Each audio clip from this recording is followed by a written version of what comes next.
Eu quero saudar a todos com a paz do Senhor Jesus nessa tarde e dizer da minha alegria e privilégio de estar nessa conferência do City to City aqui no Rio de Janeiro. Privilégio de rever tantos irmãos, amigos, colegas e fazer outros irmãos, amigos e colegas também. Essa tarde eu queria convidá-los a abrir a palavra de Deus na segunda carta de Paulo aos Coríntios, no capítulo 2. O tema da minha mensagem é uma liderança centrada num grande evangelho para uma grande cidade.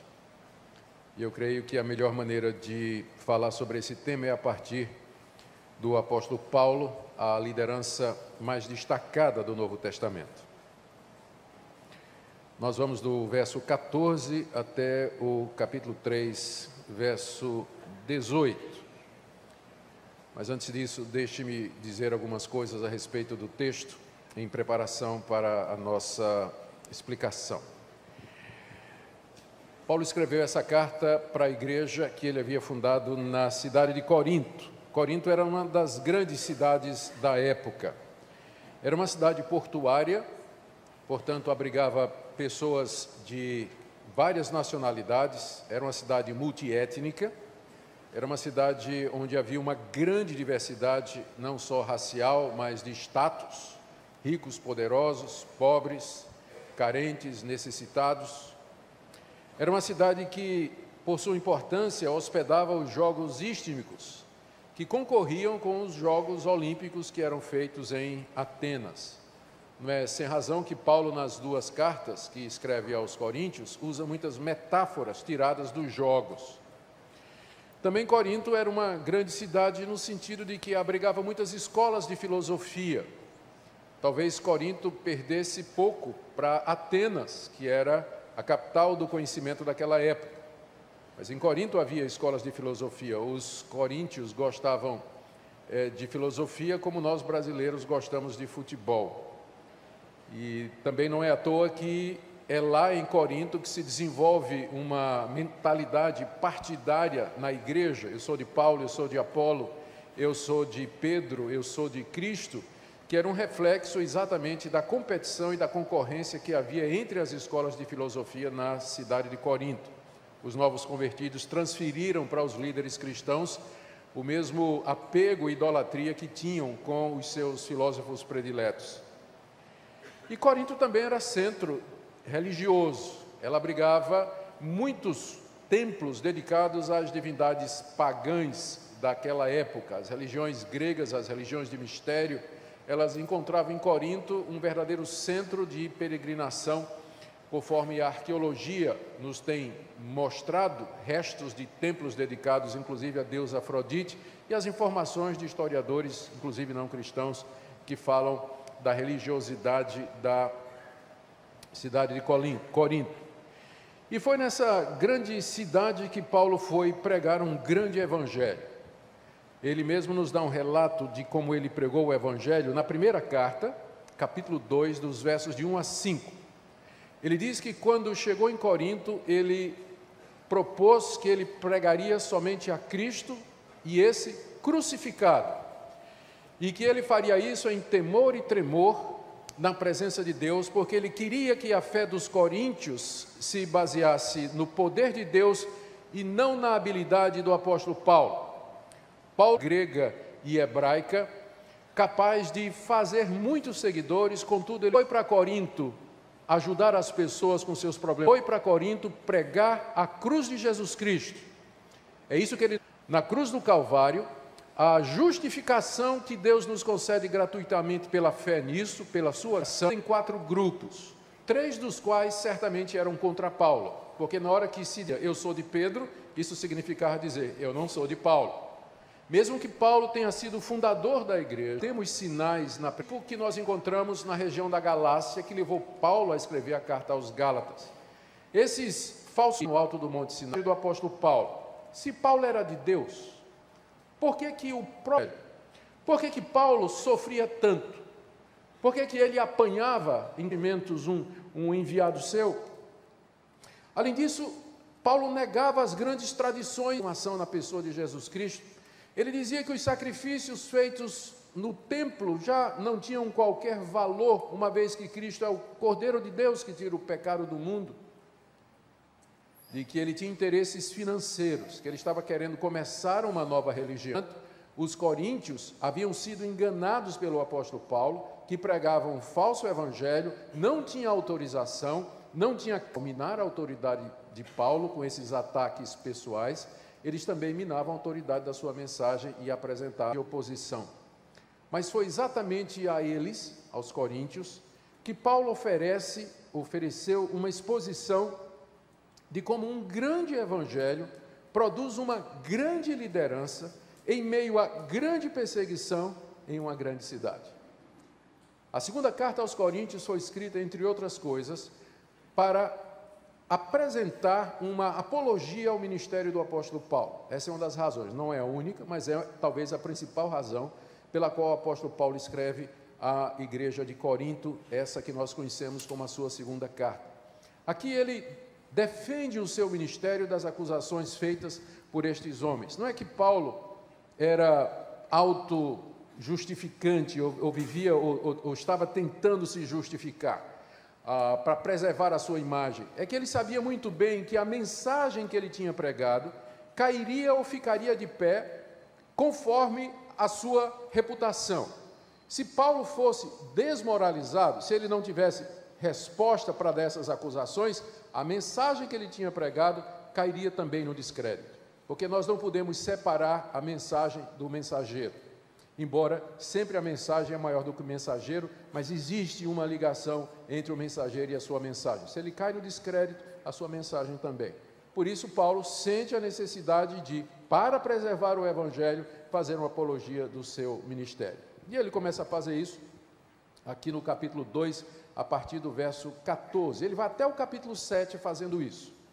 E é claro, o tempo não vai dar para pegar toda a argumentação de Paulo, mas eu queria focar em pelo menos 4 pontos que ele faz em sua defesa, aqui nessa passagem que eu citei, com o objetivo de mostrar como, no meio de uma grande perseguição, numa grande cidade, por ter pregado um grande evangelho, a liderança ela pode se tornar grande. O que seria uma liderança moldada por um grande evangelho? E eu quero tirar 4 lições da defesa que Paulo faz da sua liderança a partir desse texto, na expectativa que o nosso Deus use essa passagem para nos abençoar. A primeira parte da defesa de Paulo está no verso 16 até o verso 18, capítulo 2, do verso 14 até o verso 17. Graças, porém, a Deus, que em Cristo sempre nos conduz em triunfo, e por meio de nós manifesta em todo lugar a fragrância do seu conhecimento. Porque nós somos para com Deus o bom perfume de Cristo, tanto nos que são salvos como nos que se perdem. Para com estes cheiros de morte, para com aqueles aroma de vida para a vida. Quem, porém, é suficiente para estas coisas? Porque nós não estamos, como tantos outros, mercadejando a palavra de Deus. Antes, em Cristo é que falamos na presença de Deus, com sinceridade e da parte do próprio Deus. Por detrás destas palavras de Paulo está a acusação dos judaizantes de que Paulo não podia ser enviado por Deus por conta do alto nível de rejeição que ele experimentava nas sinagogas e em outros locais onde ele anunciava a sua mensagem aos judeus, aos israelitas. A resposta de Paulo é baseada na figura muito conhecida daquela época do triunfo romano. Quando um general, um capitão, um centurião romano voltava para sua casa vitorioso, após ter conquistado os seus inimigos, ele era recebido em triunfo na sua cidade, formava-se uma procissão, e ele entrava coroado de louros, era apupado pela multidão que jogava flores para ele, homenageando a sua vitória. Atrás do general vinham amarrados os prisioneiros que ele havia vencido no campo de batalha, os cativos, e que se encaminhariam até a praça central da cidade, onde seriam sumariamente executados. Sumariamente executados. Essa é a figura que Paulo está usando aqui. Mas o ponto dele aqui é que aquele mesmo cheiro, aquele aroma das flores, que para o general era cheiro de vida para vida, porque celebrava a sua vitória, aquele mesmo cheiro que era experimentado pelos vencidos e cativos, era cheiro de morte para morte, porque eles sabiam que no final a espada os aguardava. O mesmo perfume, para um era aroma de vida para vida, e para o outro era aroma de morte para morte. Com isso, Paulo quer dizer o seguinte: o evangelho que ele prega tem dois propósitos, e foi assim que Deus estabeleceu. O evangelho vem não somente para salvar, mas ele vem também para deixar indesculpáveis e, portanto, condenar, entre aspas, aqueles que estão caminhando para a perdição. Ou seja, o que Paulo vai dizer é que se o evangelho tem esses dois propósitos: primeiro, converter; segundo, endurecer aqueles que já vivem em incredulidade, segue-se que eu não posso medir o sucesso do meu ministério pelo número de gente convertida, porque não é só esse o propósito da pregação do evangelho. Deus usa a pregação do evangelho para deixar sem justificativa, para endurecer os réprobos e os ímpios, para deixar os que já resolveram não crer em Cristo numa situação de maior culpa ainda. Então, se é esse o critério, segue-se que a referência de sucesso não são números, mas fidelidade. Se eu estou pregando o evangelho, esse grande evangelho, na sua fidelidade, e Deus vai usar esse grande evangelho dentro dos seus propósitos, vai salvar aqueles que Ele quer salvar, e vai usar para endurecer aqueles que Ele quer endurecer, como Ele diz lá em Romanos 9, terei misericórdia de quem eu quiser, e eu vou endurecer a quem eu quiser.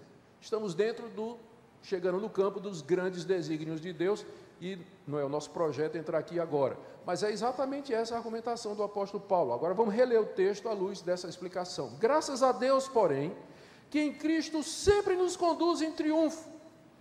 Paulo via o seu ministério como sendo um triunfo constante, ao contrário do pensamento dos seus acusadores. Deus me conduz num triunfo constante. Eu vejo o meu ministério como sendo aquele triunfo romano, onde sempre a vitória é celebrada. Triunfo constante, e por meio de nós, final do verso 14, manifesta em todo lugar a fragrância do seu conhecimento. Através do meu ministério, diz o apóstolo Paulo, Deus manifesta em todo lugar a fragrância, o cheiro, o aroma do conhecimento do evangelho. Nós podemos olhar para o ministério e para a liderança cristã dessa forma. É o meio pelo qual o perfume de Cristo é espalhado em todo lugar. É através do ministério da palavra, a pregação e o ensino do evangelho. Aí ele explica no verso 15, ele detalha isso. Porque nós somos, quando ele fala nós, ele lembra que ele, quando escreve a carta aqui, no início da carta, é ele e Timóteo, né? Então, ele está se referindo a ele e Timóteo, que são aqueles que escreveram a carta. Então, nós somos, e ao dizer que é ele e Timóteo, está falando dos líderes, dos pastores, né? da liderança, dos ministros do evangelho. É claro, a aplicação também é geral, para os crentes em geral, mas primariamente para a liderança, porque nós, pregadores, ministros do evangelho, somos para com Deus o bom perfume de Cristo. Aí vem, tanto nos que são salvos, como nos que se perdem. Tanto nos que são salvos, como nos que se perdem, eu sou o bom aroma de Cristo. Portanto, meu ministério é um triunfo constante. Você não pode julgar, você não pode medir o sucesso de um ministério por números. Números não dizem tudo. Mas o critério que a Bíblia apresenta é o critério da fidelidade, porque aí, logo depois, ele continua no verso 16. Para com estes que se perdem, o evangelho é cheiro de morte para morte, e é isso mesmo. Para o ímpio, para o incrédulo, para o endurecido, para o réprobo, o evangelho é algo fedido, fedorento, ele quer distância, não quer saber disso. Mas o mesmo evangelho que causa repulsa no ímpio, entretanto, ele diz aqui, para com aqueles que se salvam, é aroma de vida para vida. Mesmo evangelho. O mesmo sol que derrete a cera é o mesmo sol que endurece o barro. A mesma palavra do evangelho que é aroma de vida para os que se salvam, é cheiro de morte para os que se perdem. E aí Paulo pergunta no verso 16 final, mas quem é suficiente para essas coisas? Quem é que se qualifica para isso? De quem se pode dizer isso? E ele responde no verso seguinte, apresentando o seu exemplo. Eu não estou como tantos outros mercadejando a palavra de Deus. Ou seja, eu tenho sido fiel na entrega da palavra de Deus. Eu não estou mercadejando. Quando ele diz, eu não estou como tantos outros, é uma indireta para os seus acusadores, não é? Eu não estou como tantos outros mercadejando a palavra de Deus. E quem é suficiente para se enquadrar nessa categoria de ministério que é um triunfo constante? Aqueles que não mercadejam a palavra de Deus. O que seria mercadejar a palavra de Deus? Ora, mercadejar aqui no sentido de é um mercador desonesto, né? Ele faz isso, por exemplo, colocando água no leite e vendendo pelo preço de 1 litro de leite, né? Mas tem água no meio. Então dilui, mistura o evangelho com coisa humana, psicologia, autoajuda, tem até um tal de coaching também, né? Vem um monte de coisa, né? Começa a colocar, começa a botar coisa dentro do evangelho, entende? Não é mais puro, não está mais na sua pureza. Para que fazer isso?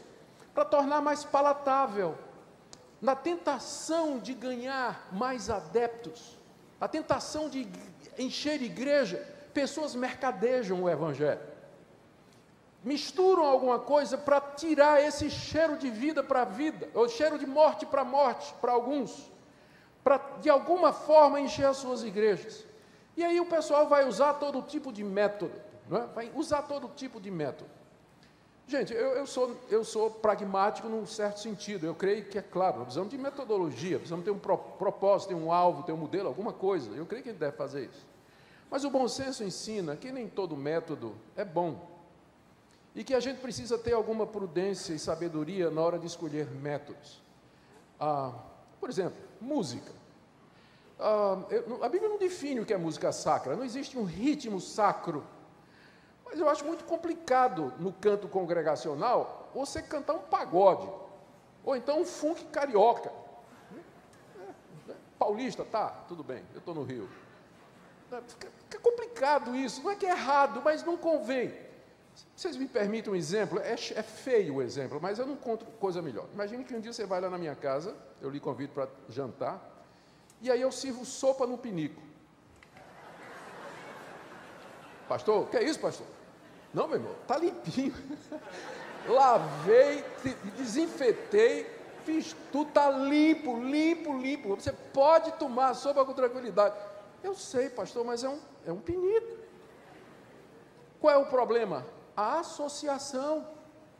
É a associação, não tem problema nenhum. O pinico está limpinho, não vai ter problema nenhum. Mas o problema é a associação. Então, todo método, ele de alguma forma fica ligado à pessoa ou à ideologia que está por detrás dele. Então nós não podemos usar todo tipo de método para pregar esse grande evangelho, porque existem associações. Vamos supor, por exemplo, que nós, no intuito de ajudar as pessoas, e aqui eu não quero passar nenhum julgamento em ninguém, a gente começa a trazer para a nossa igreja, vamos dizer, a quinta-feira da libertação, ou a terça-feira da unção com óleo, tá, tudo bem. Eu estou pensando numa igreja reformada fazendo isso. Tudo bem, a intenção pode ser a melhor possível, mas a conexão é imediata com aquelas igrejas que primeiro usaram isso no Brasil, e cuja teologia da prosperidade e outras, imediatamente fazem a conexão. Imediatamente vai fazer a conexão. Então, é preciso sabedoria para não cair nisso. Isso de um ministério ou de uma liderança, cujo sucesso ou cujo triunfo é constante, Paulo diz, só é suficiente ou só vale para aqueles que não estão mercadejando a palavra de Deus. Então, se você, pastor, líder, não está mercadejando a palavra de Deus, está pregando puro e simples evangelho no poder do Espírito Santo, como Paulo disse em 1 Coríntios capítulo 2, de 1 a 5, então, a medida do seu ministério e do sucesso não serão os números, mas será exatamente a fidelidade, como Paulo diz no capítulo 4 da 1 Coríntios, verso 2, o que se quer dos dispenseiros é que sejam encontrados fiéis, não bem-sucedidos, mas fiéis. É isso que Deus quer de nós, e é isso como um grande evangelho molda a liderança. Uma liderança moldada pelo evangelho, ela não vai ser guiada por meta, por números e por resultados, mas pela fidelidade E Deus, como diz o livro de Atos, dia a dia vai acrescentando aqueles que serão salvos. Agora vamos para a segunda defesa de Paulo, capítulo 3, de 1 a 3. Começamos porventura outra vez a recomendar-nos a nós mesmos? Ou temos necessidade, como alguns, de carta de recomendação para vós outros ou de vós? Vós sois a nossa carta escrita em nosso coração, conhecida e lida por todos os homens, estando já manifestos como carta de Cristo, produzida pelo nosso ministério, escrita não com tinta, mas pelo Espírito de Deus vivente, não em tábuas de pedra, mas em tábuas de carne, isto é, nos corações. Qual era a acusação que Paulo está respondendo aqui? Era aquilo que os judaizantes estavam dizendo. Quem é Paulo? Paulo não tem... Onde está a carteira de ministro de Paulo? Onde está a carteira de pastor dele? Quem é que deu autorização para Paulo pregar? Nós temos a autorização do Sinédrio, que era a autoridade religiosa maior na nação de Israel, centralizada em Jerusalém. Provavelmente aqueles falsos profetas traziam cartas do Sinédrio, autorizando-os a falar aquilo que eles estavam falando. E eles cobravam a Paulo. Cadê as cartas de Paulo? Cadê as credenciais dele? A resposta de Paulo aqui é baseada nessa instituição do mundo antigo. De fato, as cartas de recomendações eram muito conhecidas e populares naquela época, equivale hoje à nossa procuração. E assim como hoje, naquela época também, uma pessoa portando uma carta de recomendação podia fazer todo tipo de ato civil, financeiro, religioso, em nome da pessoa que o recomendava e que o autorizava. Isso era chamado, na cultura judaica, era chamado de o shaliach. O shaliach era uma pessoa que, com carta de recomendação, agia como se fosse a própria pessoa que o mandava. Então, aqueles homens se apresentavam ali dizendo: nós representamos a própria autoridade central de Israel. Temos autorização, mas e Paulo? Cadê a carta de autorização de Paulo? A resposta de Paulo é que ele tem uma carta de autorização que é superior àquela carta que os seus adversários estavam trazendo. Ele começa o versículo, primeiro esclarecendo, verso 1. Começamos, porventura, outra vez a nos recomendar a nós mesmos? Porque ele tinha acabado de dizer que ele não estava mercadejando a palavra de Deus, em contraste com os seus adversários. Aí alguém poderia dizer: Paulo, você já está se elogiando. Aí ele diz: será que eu estou me recomendando? Aliás, aí ele continua: será que eu tenho necessidade, como alguns, de carta de recomendação? Será que eu preciso de carta de recomendação para vocês, como estes aí precisam?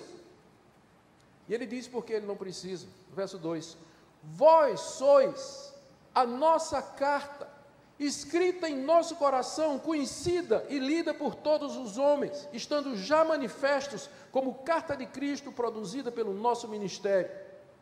Eu tenho uma carta de recomendação maior, diz o apóstolo Paulo, que são vocês. Vocês são a minha carta de recomendação. Primeiro, essa carta é maior do que aquela dos meus adversários, porque aquela foi escrita em tinta ou com tinta, em papel, enquanto que vocês são resultado da obra do Espírito Santo no coração de vocês. Portanto, a minha carta é superior, tanto quanto a ação do Espírito é superior à ação de uma caneta de tinta e papel. Segundo, verso 2, vocês já são conhecidos e lidos por todos os homens. O que aconteceu em Corinto foi notório, diz o apóstolo Paulo. Essa carta que são vocês já foi lida e é conhecida por todos. Irmãos, e de fato, quando a gente pensa no que eram os coríntios, a gente pode entender a força da argumentação de Paulo. Abra aí na primeira carta, capítulo 6, onde a gente tem um recorte do que eram os coríntios antes desse grande evangelho ser pregado na cidade. Vamos ler a partir do verso 9, 1 Coríntios, capítulo 6, verso 9. Ou não sabeis que os injustos não herdarão o reino de Deus? Não vos enganeis, nem impuros, nem idólatras, nem adúlteros, nem afeminados, nem sodomitas, nem ladrões, nem avarentos, nem bêbados, nem maldizentes, nem roubadores herdarão o reino de Deus. Aí vem: tais fostes alguns de vós, mas vós vos lavastes, mas fostes santificados, mas fostes justificados em nome do Senhor Jesus Cristo e no Espírito do nosso Deus. Que coisa extraordinária! Olha quem eram os coríntios quando Paulo chegou lá pregando o grande evangelho. Olha a lista: A lista começa com impuros, uma palavra muito ampla, mas que se refere à impureza sexual. Idólatras, eu já mencionei que Corinto era conhecida pela quantidade de templos pagãos, em homenagem a tudo quanto era de deuses daquela época.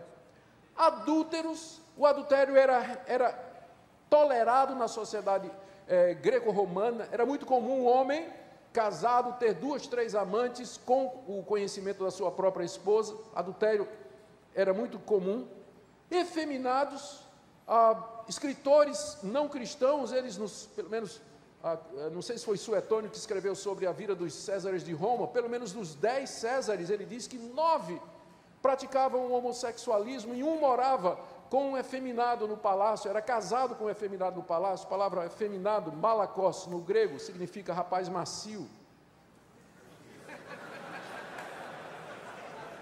E aí vem a próxima, sodomita, palavra sodomita, que é ligada à cidade de Sodoma, tristemente conhecida, a famigerada Sodoma, tristemente conhecida, porque os homens da cidade queriam ter relações com os hóspedes de Ló. A história é muito bem conhecida. Daí, homens que procuram ter relações com homens ficaram com o nome de sodomitas. Esse é o termo bíblico que é usado por conta do que aconteceu do episódio lá em Sodoma. Muitos dos coríntios viviam assim. A prática era conhecida no mundo grego-romano, era amplamente divulgada e praticada. Tanto o efeminado quanto o sodomita. Ladrões, tinha ladrões no meio, avarento, gente apegada ao dinheiro, tinha gente bêbada, e tinha gente da língua grande, maldizente, ficava falando mal dos outros. É interessante que nessa lista tremenda, né, você vê que o linguarudo está na mesma condenação do adúltero e do ladrão, né? A gente disciplina a gente porque faz adultério, mas aquela mulher da língua grande que percorre o céu e a terra dentro da igreja, nunca é disciplinada. Nunca é disciplinada. Mas está na mesma lista. Paulo diz que esse pessoal não herdará o reino de Deus, e em seguida ele diz: tais fostes algum de vós. Agora vocês entendem o peso do que Paulo está dizendo aqui. Vocês são a minha carta de recomendação. Olha quem vocês eram, e vejam o que vocês são agora. Vocês foram perdoados, justificados, santificados pela pregação desse grande evangelho. Será que eu preciso de carta de recomendação para vocês? Será que eu preciso? E aqui, queridos, nós aprendemos uma coisa importante: como um grande evangelho, ele influencia a liderança. Eu não estou aqui fazendo pouco de cartas de recomendação, de decisões conciliares, de documentos oficiais e de autorizações. Eu creio que essas coisas, por conta da institucionalização da igreja, elas são necessárias. Mas não é isso que vai dar autoridade a você, pastor. Você pode ter um PhD, DDD, TNT, ODD, tudo quanto é de título. Você pode ser autorizado por convenção, por presbitério, o que for, mas não é isso que vai dar autoridade ao seu ministério. A realidade inegável do seu ministério serão as vidas transformadas pelo grande evangelho que você prega com fidelidade. É isso que vai autorizar a sua liderança. É isso que vai lhe dar credibilidade. É isso que vai lhe dar credibilidade. Terminando esse argumento, Paulo aqui já engata com o próximo. Veja como no meados do verso 3. Mas eu vou ler o verso todo. Estando já manifestos, como carta de Cristo produzida pelo nosso ministério, escrita não com tinta, mas pelo Espírito Deus vivente. Não em tábuas de pedra, mas em tábuas de carne, isto é, nos corações. Você vê que agora Paulo estendeu uma metáfora. Ele diz que aquela carta de recomendação, primeiro ele diz que foi escrita com pena e papel, tinta e papel. Agora ele diz que aquela carta de recomendação dos judaizantes foi escrita em tábuas de pedra. Ao que Paulo está se referindo? Está se referindo às 2 tábuas da lei, onde Deus escreveu os seus 10 mandamentos e os entregou a Moisés no alto do Monte Sinai, e que simbolizava a antiga aliança, a aliança de Deus com Israel, que veio com grande glória, que veio com grande majestade, com grande resplendor. Aqueles pregadores que estavam se infiltrando em Corinto, eles pregavam a lei, como eu já disse. Eles eram ministros da lei, pregadores da legislação mosaica como condição para a salvação. Por isso que Paulo, ao fazer a comparação entre a carta de recomendação que ele tem, que é a obra do Espírito nos corações, transformando vidas, ele contrasta com a lei que está escrita em tábuas de pedra, que nunca foi dada para salvar. Ou seja, dizendo que no máximo aquelas cartas de recomendação remetiam à lei que não tinha poder e não tinha a autorização, a capacitação para salvar pecadores, que é o que ele vai desenrolar em seguida. Nós vamos ler aí do verso 4 até agora o verso 6, porque essa afirmação ousada do apóstolo Paulo faz com que ele faça uma ressalva para evitar ser mal compreendido. E é por intermédio de Cristo, lendo o verso 4, é por intermédio de Cristo que temos tal confiança em Deus, não que por nós mesmos sejamos capazes de pensar alguma coisa como se partisse de nós, pelo contrário, a nossa suficiência vem de Deus, o qual nos habilitou para sermos ministros de uma nova aliança, e não da letra, mas do Espírito, porque a letra mata, mas o Espírito vivifica. Paulo aqui precisa explicar o que parece ser uma arrogância dele, porque ele disse, primeiro ele disse, o meu ministério, eu não estou mercadejando a palavra de Deus como esses. Então, já parece que ele está se elogiando. Ele disse que não está. Não está porque o que está acontecendo é que ele tem, na verdade, recomendação maior do que a recomendação que aqueles outros estão trazendo. Mais uma vez parece arrogância.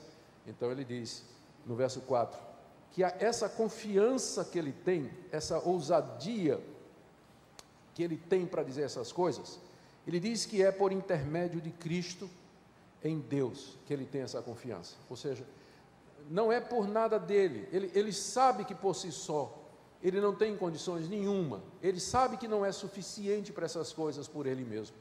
Paulo, quando se descreve como apóstolo e se compara com os 12, geralmente ele diz que ele não devia nem ter sido apóstolo, porque ele perseguiu a igreja de Cristo. Ele se vê como um nascido fora de tempo.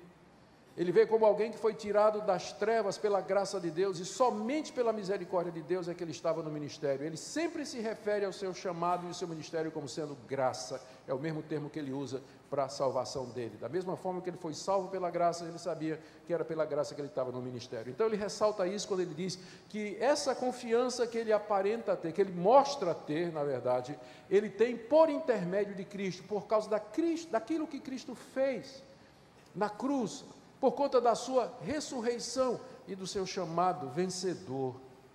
Não que por nós mesmos, verso 5, aqui ele está explicando o pensamento, não que por nós mesmos sejamos capazes de pensar alguma coisa como se partisse de nós. O evangelho que eu prego, diz o apóstolo Paulo, ele não partiu de mim, não fui eu que criei, e também as forças para que eu seja fiel. E também esse resultado, que foi a conversão dos coríntios, essa mudança extraordinária na vida daquelas pessoas, isso não provém de mim. Isso não provém de mim. Pelo contrário, final do verso 5, a nossa suficiência vem de Deus. Ele já tinha perguntado no capítulo 2, no final do verso 16, quem é suficiente para essas coisas? E aqui ele diz, a nossa suficiência vem de Deus. É Deus que nos torna capazes e, portanto, suficientes, suficientemente hábeis, suficientemente vivos, suficientemente habilitados para exercer esse ministério. Essa suficiência para o ministério, ela vem da parte de Deus, não vem da minha parte, diz o apóstolo Paulo. E aí ele já retoma o assunto e expande, engatando para a sua terceira defesa. Verso 6, o qual Deus nos habilitou para sermos ministro de uma nova aliança. Esse Deus, de quem vem nossa suficiência, é Ele que me habilitou para ser ministro de uma nova aliança. Ao falar nova aliança, Paulo está fazendo um contraste com a aliança de Deus com Israel no Sinai, baseada na lei, na legislação mosaica, simbolizada nas 2 tábuas de pedra, no templo, no sacerdócio levítico e todas as demais recomendações previstas naquela legislação. Em contraste com aquela legislação, que Paulo vai chamar da antiga aliança, Paulo agora é ministro de uma nova aliança. É preciso dizer que quando Paulo faz esse contraste entre nova aliança e antiga aliança, ele não está dizendo que no Antigo Testamento as pessoas eram salvas pela lei e que no Novo Testamento as pessoas são salvas pela graça. Essa distinção não existe e ela não é correta, nem exegeticamente, nem teologicamente. A salvação sempre foi pela graça. O judeu do Antigo Testamento que era salvo, ele não era salvo porque guardava a lei, porque a lei, como Paulo vai dizer aqui, nunca foi dada para salvar ninguém. A lei não foi dada para salvar ninguém, ao contrário. A lei foi dada para encerrar o pecador na sua culpa e torná-lo imputável diante de Deus pelos seus pecados. A lei não salva. Entretanto, o judeu que olhava para o que a lei dizia, se você pecar, você traz um animal para fazer propiciação pelo seu pecado. E o sangue daquele animal derramado fará pagamento pelos seus pecados e o Senhor o perdoará. O judeu era salvo pela fé no sacrifício de animal que era feito no tabernáculo e depois no templo. Ele sabia que era salvo pela graça e pela misericórdia de Deus, porque a própria lei já trazia essa provisão de graça e de misericórdia. Foi assim que Davi foi salvo, foi assim que os profetas todos foram salvos, era assim que os piedosos que nos falam no livro de Salmos, todos eles manifestam essa dependência da graça de Deus. Então, quando Paulo diz nova aliança, não quer dizer que nessa nova salvação é pela graça e na antiga era pela lei. Não, sempre foi pela graça. A lei previa a graça através do sistema de sacrifício, do sistema sacerdotal e levítico. Só que tudo aquilo era simbólico, aquilo era típico da obra de Cristo na cruz do Calvário e da sua ressurreição. Então, uma vez que Cristo veio, toda aquela legislação, ela encontra o seu cumprimento na pessoa de Jesus Cristo. E, portanto, aquela aliança, por assim dizer, ela se renova, ela é nova agora, ela é mais simples, ela é mais poderosa, ela é mais gloriosa. Paulo vai explicar tudo isso em seguida. Mas eu precisei fazer essa introdução, porque o texto que nós temos mais adiante, ele é bastante complicado. E ele começa a explicação, dizendo aí no verso 6, Deus nos habilitou para sermos ministros de uma nova aliança. Com isso ele está dizendo que os pregadores que o acusavam eram ministros da velha aliança. Paulo é ministro da nova. E essa nova aliança, Paulo diz, não é da letra, ou seja, não é baseada no ensino de que você tem que guardar o que a lei manda para ser salvo, mas é o ministério do Espírito. Espírito aqui não é com E minúsculo, como está na Almeida atualizada, mas é com E maiúsculo. É o Espírito Santo de Deus, provavelmente a NVI já fez essa tradução, a nova versão atualizada, a nova Almeida também, eu espero que já tenha corrigido também. Não é Espírito com E minúsculo, mas é Espírito com E maiúsculo. O contraste é entre a lei, o ministério da lei e o ministério do Espírito Santo, como vai ficar claro em seguida, quando ele diz assim, porque a letra mata. A letra da lei mata. A antiga aliança, a lei que foi dada, ela não foi dada para salvar. Não terás outros deuses diante de mim, não farás para ti imagem de escultura, não tomarás o nome do Senhor teu Deus em vão, trabalha 6 dias, descansa 1, honra teu pai e tua mãe, não mente, não rouba, não cobiça a mulher de ninguém, não diz mentira. Quem pode ser salvo? Se essa é a condição. A lei, a letra mata, a lei foi dada exatamente para isso, mas, em contraste, final do verso 6, o Espírito vivifica. É claro que o Espírito aqui é com E maiúsculo. O Espírito Santo de Deus traz vida através do Evangelho, traz vida através da mensagem do Cristo pendurado numa cruz. Então o contraste é esse. Paulo diz, Deus me habilitou para ser ministro da nova aliança, da aliança que é a consumação e a realização daquilo que a antiga predizia através da lei, que nunca foi dada para salvar ninguém. Esses pregadores aí, eles estão pregando a lei, o ministério da lei que mata, e eles não estão entendendo, eles não creem, eles não percebem que tudo aquilo se cumpriu e uma nova aliança agora é estabelecida com base no sacrifício completo da pessoa de Jesus Cristo. Eu não posso ir para frente sem dar uma palavrinha sobre o final do verso 6. A letra mata, mas o Espírito vivifica. Talvez é um dos versículos que mais sofre na mão dos intérpretes. Você já deve ter ouvido. Você está estudando demais. É muita doutrina. A letra mata, irmão. Está lendo muito livro de teologia. A letra mata. Vamos orar, vamos jejuar, vamos ter vigília de oração, buscar a Deus. E deixa esses livros de teologia de lado aí, meu irmão. Se ficar assistindo esses cabas na internet aí, fazendo pregação expositiva, a letra mata, irmão. Já ouviram isso?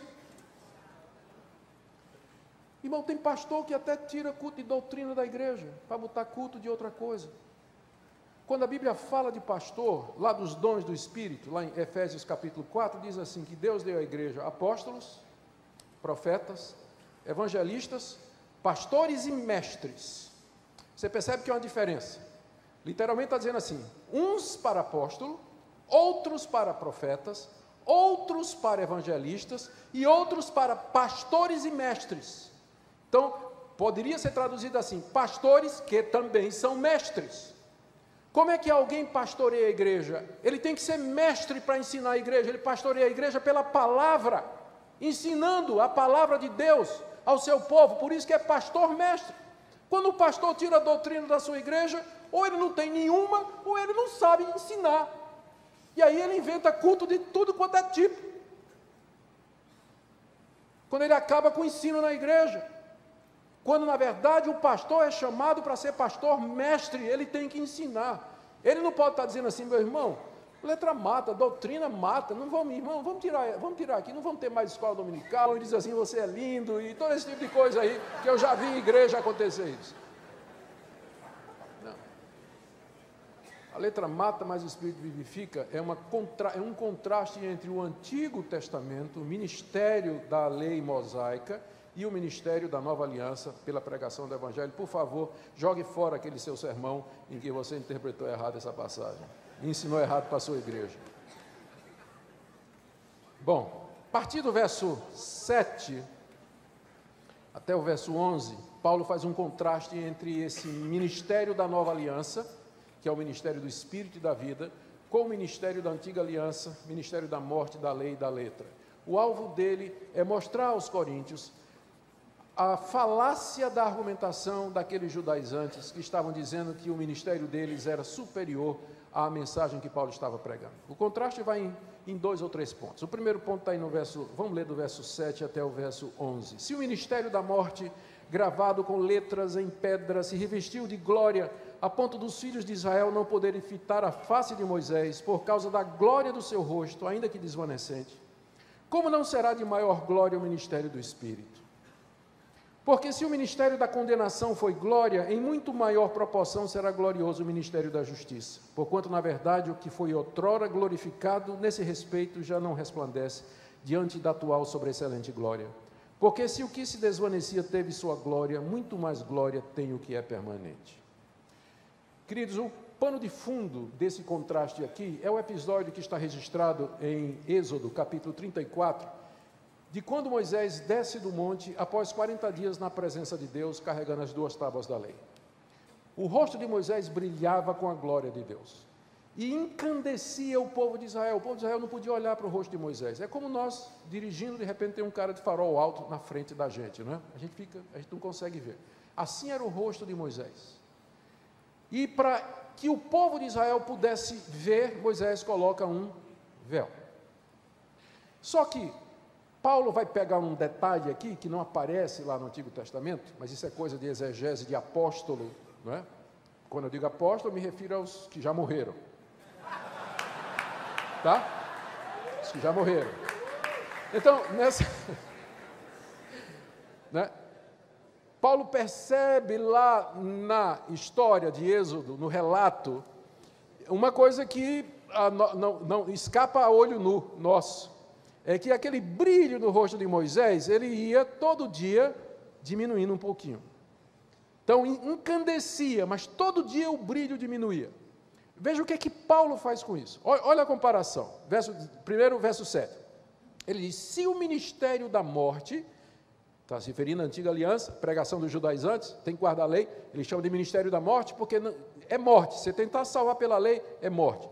Se o ministério da morte, gravado com letras em pedras, se revestiu de glória, a ponto de os filhos de Israel não poderem fitar a face de Moisés, por causa da glória do seu rosto, aí ele coloca, ainda que desvanecente, né?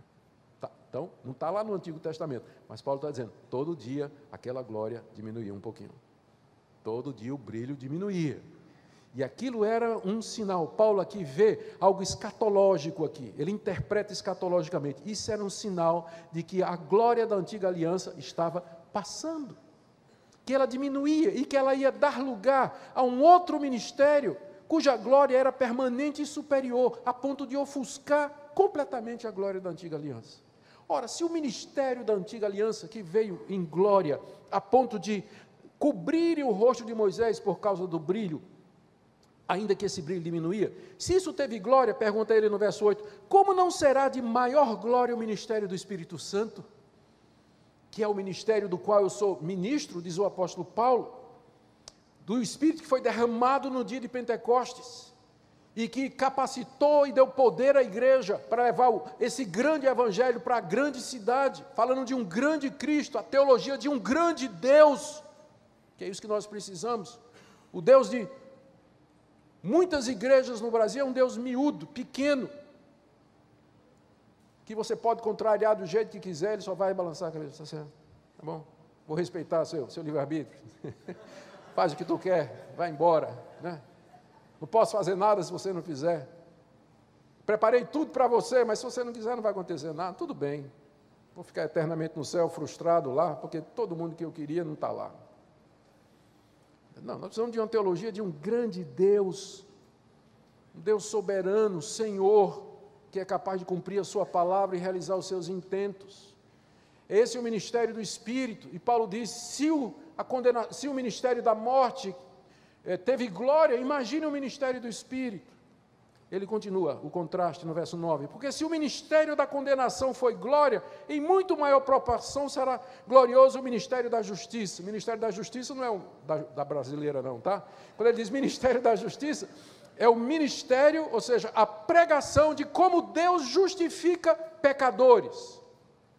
Esse é o ministério da justiça. O nosso ministério evangélico é o ministério da justiça, porque nós anunciamos de que maneira esse grande Deus, ele justifica grandes pecadores como vocês e como eu.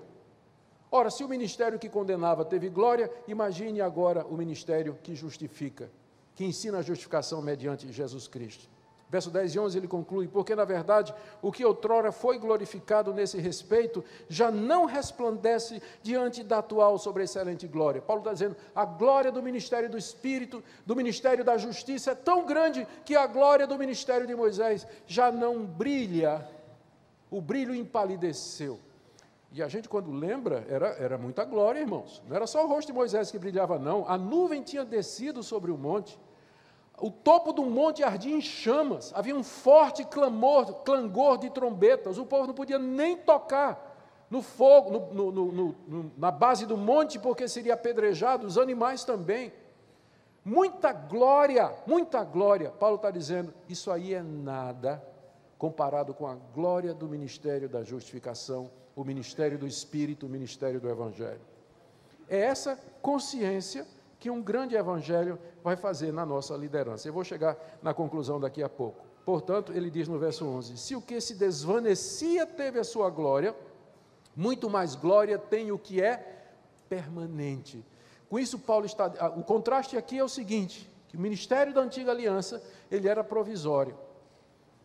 Mas agora o ministério do Espírito, o ministério do Evangelho, o ministério da justificação pela fé, ele é permanente, ou seja, Deus não tem mais um plano, não existe mais uma nova etapa na história da salvação, nós já entramos nos últimos tempos, no final dos tempos, todos os atos de Deus para a realização da nossa salvação já foram feitos. Isso aqui, o ministério do Evangelho, ele é permanente, Deus não tem mais um plano ou uma nova revelação no futuro para dizer de que maneira a gente vai ser salvo.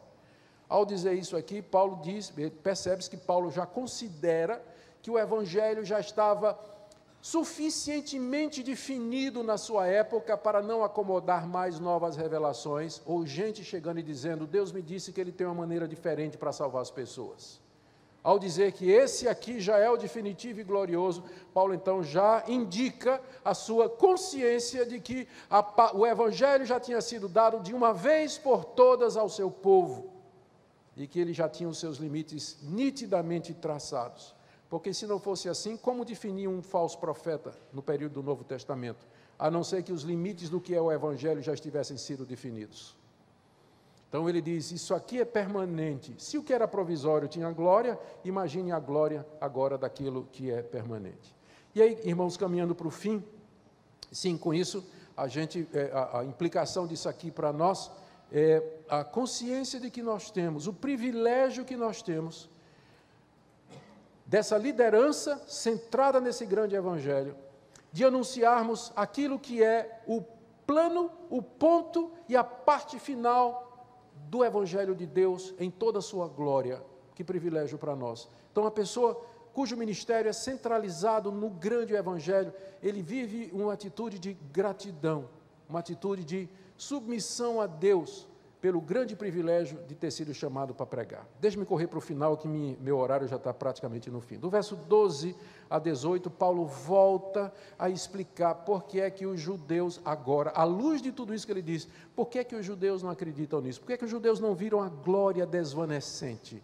Por que é que eles não perceberam a chegada da nova aliança? Por quê? Resposta, verso 12. Tendo, pois, tal esperança, servimos-nos de muita ousadia no falar. E não somos como Moisés, que punha véu sobre a face, para que os filhos de Israel não atentassem na terminação do que se desvanecia. Mas os sentidos deles se embotaram, pois até o dia de hoje, quando fazem a leitura da antiga aliança, o mesmo véu permanece, não lhes sendo revelado que em Cristo é removido. Mas até hoje, quando é lido Moisés, o véu está posto sobre o coração deles. Quando, porém, algum deles se converte ao Senhor, o véu lhe é retirado. Ora, o Senhor é o Espírito, e onde está o Espírito do Senhor, aí há liberdade. E todos nós, com o rosto desvendado, contemplando como por espelho a glória do Senhor, somos transformados de glória em glória na sua própria imagem, como pelo Senhor, o Espírito. Queridos, como eu disse, Paulo aqui está respondendo à questão, por que é que o teu próprio povo não crê na tua mensagem? E a metáfora que ele vai usar aqui como base é essa que ele já começou a usar na sessão anterior, que é a descida de Moisés do monte, com o rosto resplandecente, carecendo então um véu, para que o povo de Israel pudesse fitar o seu rosto. Paulo vê nesse véu um significado mais além, que é a explicação que ele vai dizer aqui. No verso 12, ele começa, como ele fez nas outras sessões, pedindo desculpas por parecer ousado.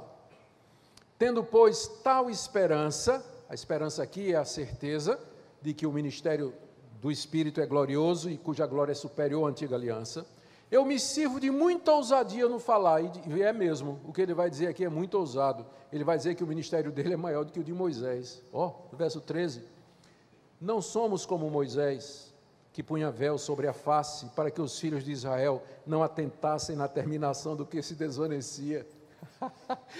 Eu não sou como Moisés. Moisés tinha que botar um véu na cara, porque a glória do ministério dele estava diminuindo todo dia. Mas o meu ministério, a glória do meu ministério, ela é permanente. Por isso que eu não preciso botar um véu como Moisés precisava. Porque eu sou ministro desse grande evangelho, desse grande Deus. E o evangelho, como eu disse, é a etapa final dos atos salvadores de Deus na história. Não tem mais nenhum outro. Esperamos a vinda do Senhor Jesus para consumar aquilo que já foi realizado por Ele na primeira vinda. E por isso eu não preciso de véu. Por quê? Porque a glória do ministério evangélico não é desvanecente. Na verdade, ao contrário, Paulo está dizendo, ele vai crescendo de glória em glória. Aí, olha só o que Paulo faz aqui. Ele pega esse conceito agora e estende para a sua própria situação diante da acusação dos inimigos. 14. Mas os sentidos deles se embotaram. Deles aqui é dos judeus. E agora já não é tanto o judeu lá daquela época, mas eles, os judeus a quem Paulo pregava. Os sentidos dos judeus se embotaram. Porque até o dia de hoje, desde que foi dado a lei até hoje, quando fazem a leitura da antiga aliança, isso era feito todo sábado na sinagoga, a lei de Moisés era aberta, era lida uma porção da lei, era lida uma porção dos salmos, uma porção dos profetas. Até hoje, quando fazem a leitura da antiga aliança, o mesmo véu permanece, não lhes sendo revelado que em Cristo é removido. Sabe por que os judeus não creem na minha mensagem? Diz o apóstolo Paulo. Porque aquele mesmo véu que Moisés usava na antiga aliança, que impedia que eles vissem a terminação da glória da antiga aliança, transferiu-se agora para o coração deles. O véu está no coração deles, por isso que eles leem, fazem a leitura da antiga aliança, todos os sábados na sinagoga, eles leem Moisés, leem o que Moisés escreveu, e eles não enxergam nada, eles não percebem nada, eles não entendem absolutamente nada. Não lhes é revelado, com isso mais ou menos, o apóstolo Paulo está dizendo, isso está dentro dos propósitos de Deus. Vocês sabem que Paulo, lá em Romanos, ele vai dizer que veio endurecimento sobre Israel até que a plenitude dos gentios tenha entrado. Então, não é revelado aos judeus que o véu já foi, que o Messias já chegou. Isso não foi revelado. Essa é a razão, Paulo diz, que eu prego com fidelidade o Evangelho, mas tem um véu no rosto, eles não conseguem ver o que eu estou dizendo. Eles olham para a Bíblia, para as referências que eu digo, lê Isaías, veja o sistema de sacrifícios, lê o profeta Jeremias que fala da nova aliança, o judeu diz, eu estou lendo, não estou vendo nada aqui que você está dizendo, Paulo. E Paulo, de fato, era um exemplo disso, não é verdade? Fariseu de fariseus, treinado no sistema rabínico, teve o melhor de todos os mestres da época, que foi Gamaliel, conhecia a lei perfeitamente, conhecia toda a legislação mosaica. Quantas vezes Paulo não leu Isaías 53? Quantas vezes ele não leu o livro dos Salmos? Quantas vezes ele não leu sobre o sistema de sacrifícios e a propiciação feita pelo sangue? Contudo, o véu estava sobre o coração daquele fariseu. Verso 15, até hoje, quando é lido Moisés, o véu está posto sobre o coração deles. É por isso que eles não se convertem. Mas, olha a boa notícia, verso 16, quando, porém, algum deles se converte ao Senhor, o véu lhe é retirado. Glória a Deus. Quando algum deles se converte ao Senhor, o véu é retirado. Eu pensaria que a sequência está errada, né? Quando o certo não seria, quando o véu é retirado, ele se converte ao Senhor? Não. A sequência está perfeita. Primeiro Deus tem que converter e só depois o véu é retirado. Primeiro você crê, depois você entende. Como dizia o velho Agostinho, creio, por isso entendo. Primeiro Deus converte o coração, ilumina o coração, muda, regenera a nossa natureza.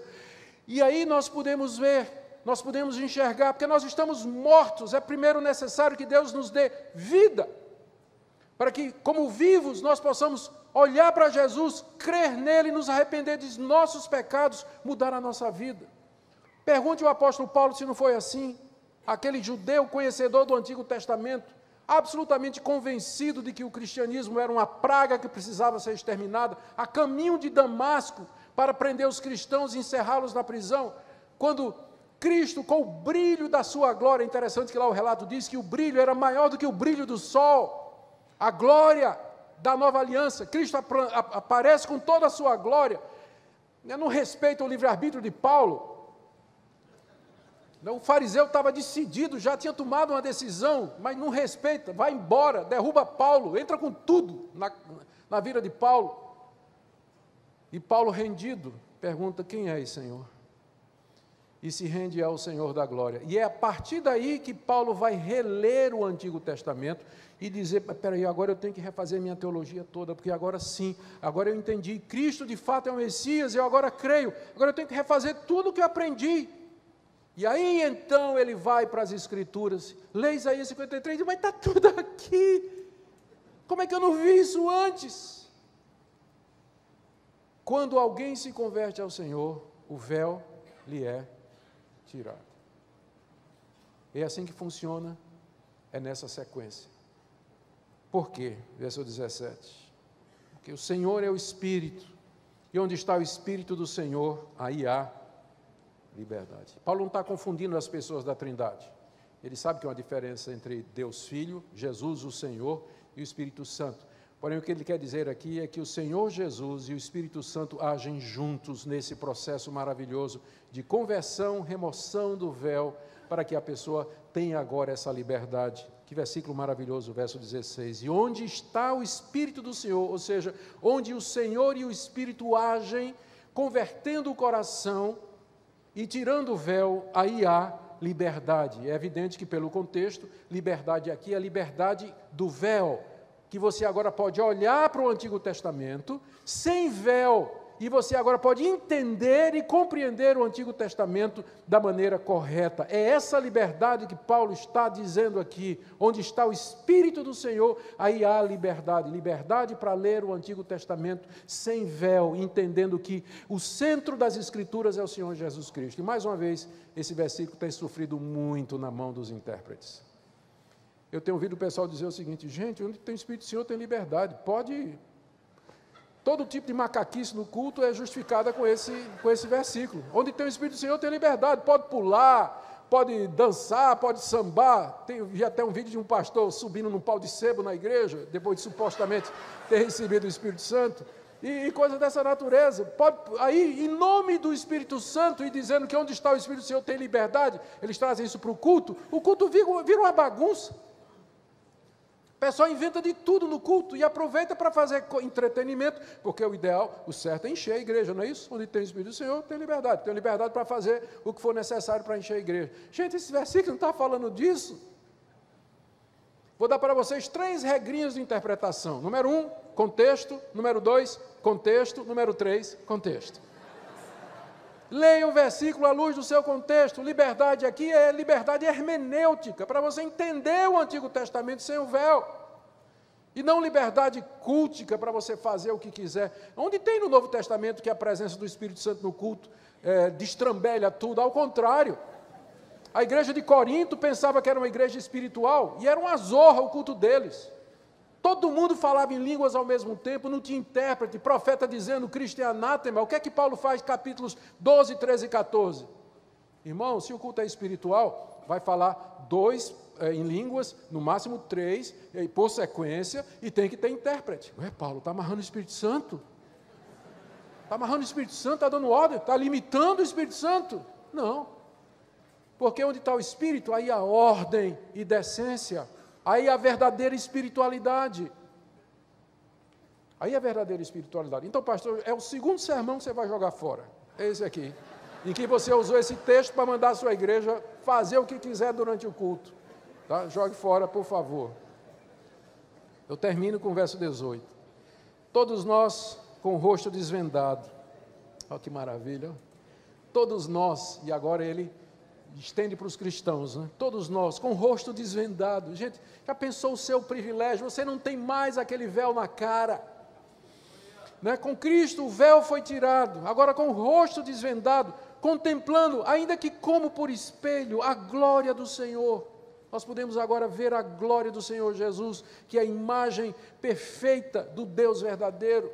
É a expressão do seu ser e da sua imagem. Nós podemos ver a glória do Senhor sem véu, podemos vê-lo no Antigo Testamento, podemos vê-lo na Escritura, podemos vê-lo na criação, podemos vê-lo na providência. Contemplamos como por espelho a glória do Senhor. Nós somos transformados de glória em glória. Em vez da glória decrescente da antiga aliança, na nova aliança é crescente, é de glória em glória. Quanto mais eu vivo, quanto mais eu leio minha Bíblia, quanto mais eu me relaciono com o meu Salvador, mais a glória se avoluma, é mais glória até a glória final naquele grande dia. Nós somos renovados, transformados, diz Paulo, na sua própria imagem, como pelo Senhor o Espírito. É isso que um grande evangelho faz numa liderança. Primeiro, ela não se vê, não se mede, nem se analisa por números. Embora números possam dizer alguma coisa, eles não dizem tudo. Mas ele vai procurar o critério da fidelidade, ele não é um mercenário. Segundo, ele sabe que a credibilidade do seu ministério não depende de cartas de recomendação de ninguém, mas da transformação que o Espírito Santo faz através da sua mensagem, do seu ministério na vida das pessoas, a ponto dele poder dizer, vocês são a minha carta de recomendação. Um grande evangelho impacta a liderança, a ponto dela dizer, a minha suficiência, eu não tenho suficiência em mim mesmo, todas estas realizações, elas vêm da parte de Deus. Produz humildade e acaba com essa concorrência, competição, comparação que existe entre nós, líderes cristãos. Porque um grande evangelho não permite que nós continuemos na nossa grande arrogância, mas nos põe no nosso lugar, para nós dizermos que privilégio servir-te, Senhor, no ministério da nova aliança. Esse grande evangelho ele nos ensina a graça de Deus, que nós somos salvos pela graça de Deus e não pela lei.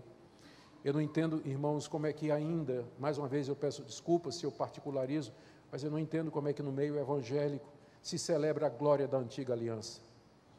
Igrejas onde pastor se veste de rabino, bota um quipá na cabeça, tem que chamar Jesus de Yeshua HaMashiach, como se os autores bíblicos não tivessem traduzido do aramaico diretamente para o grego, Jesus Christus. Você vê pastor querendo refazer as festas de Israel, trazer a Arca da Aliança para dentro do templo, mandar o diácono tocar o chofar para convocar os crentes para o culto, como se isso fosse mais espiritual. Gente, isso tudo é glória da antiga aliança. A glória do evangelho é superior. Pastor, pregue esse grande evangelho, porque a glória desse evangelho simples do Cristo crucificado supera em tudo a glória da antiga aliança, com todos os seus símbolos que você está querendo reintroduzir na sua igreja. Sejamos evangélicos e preguemos esse evangelho, porque é isso que esse grande evangelho faz na liderança. Amém? Que Deus use essa palavra, queridos, no nosso coração, que Ele traga um grande avivamento do evangelho puro e simples no nosso país, para a conversão de multidões para a glória de Deus. Amém.